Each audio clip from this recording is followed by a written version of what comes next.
Greg Chappell ने वैभव सूर्यवंशी को लेकर बीसीसीआई को दी है चेतावनी। जी हां, ग्रेग चैपल ने वैभव सूर्यवंशी को लेकर बीसीसीआई को क्या कहा है, आइए जानते हैं। हाल ही में 14 साल के वैभव सूर्यवंशी ने क्रिकेट की दुनिया में तहलका मचा दिया। 35 गेंदों में शतक बनाकर उन्होंने न सिर्फ अपनी बल्लेबाजी का लोहा मनवाया, बल्कि हर क्रिकेट फैन को कायल कर दिया है अपना। लेकिन वैभव के इस शानदार प्रदर्शन के साथ ही एक और बात सामने आती है, और कई महान खिलाड़ी जो हैं, दिग्गज खिलाड़ी, पूर्व भारतीय खिलाड़ी हो गए या फिर विदेशी खिलाड़ी हो गए, एक बात ज़रूर कहते हैं कि वैभव अभी बहुत छोटे हैं। ऐसे में उनका भटकने का जो चांसेस है, वो अनियमितता का जो चांसेस है, इनकंसिस्टेंसी का उनके बल्लेबाजी में बढ़ जाती है। लेकिन एक प्लस पॉइंट ये भी है कि उनके पास मौका होगा खुद को सुधारने का। उनके पास अभी बहुत वक्त है, 14 साल के हैं, वो लंबा क्रिकेट करियर उनका पड़ा हुआ है अभी से। इससे पहले सहवाग ने भी कहा था कि उन्हें अपने पैर जो हैं वो ज़मीन पे ही रखने होंगे। अगर पैर ज़मीन से ऊपर उठे तो कहीं उनका करियर भी ना उठ जाए।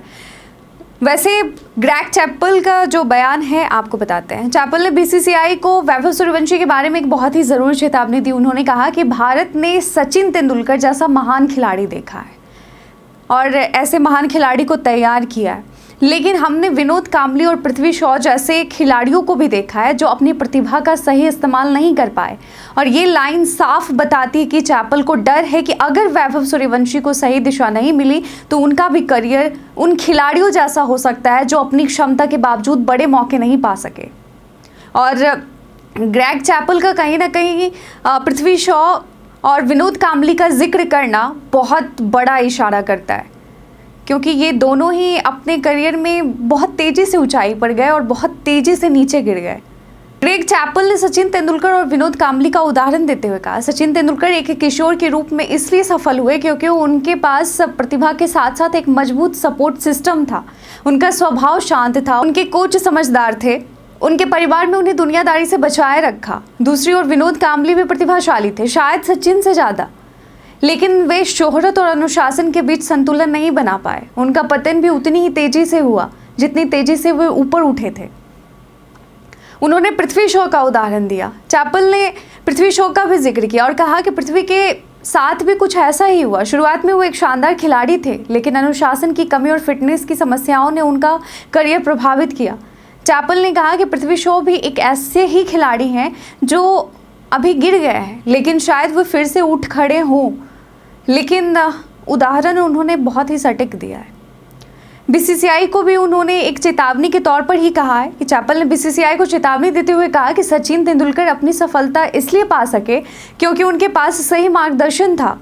वैभव को भी वही समर्थन और दिशा मिलनी चाहिए ताकि वे अपनी प्रतिभा को सही तरीके से आगे बढ़ा सके।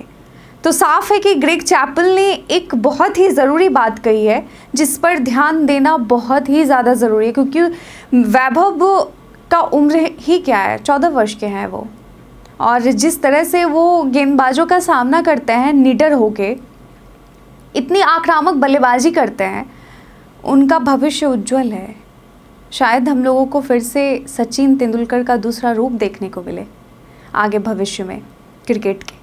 तो अगर वैभव को सही तरीके से सिखाया और संभाला जाए तो वो भारतीय क्रिकेट के स्टार बन सकते हैं, लेकिन अगर उन्हें जल्दी बढ़ावा देने की कोशिश की गई तो उनका करियर भी उन पूर्व खिलाड़ियों की तरह बर्बाद हो सकता है जिनका करियर सिर्फ चमकने के बाद जल्दी ख़त्म हो गया।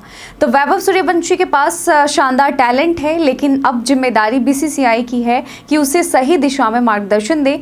अगर वैभव को वही सपोर्ट और अनुशासन मिलते हैं जो सचिन को मिले थे तो वो भविष्य में बड़े नाम बन सकते हैं, पर अगर जल्दबाजी की गई तो उनका करियर भी कांबली और पृथ्वी शॉ जैसे खिलाड़ियों की तरह बर्बाद हो सकता है।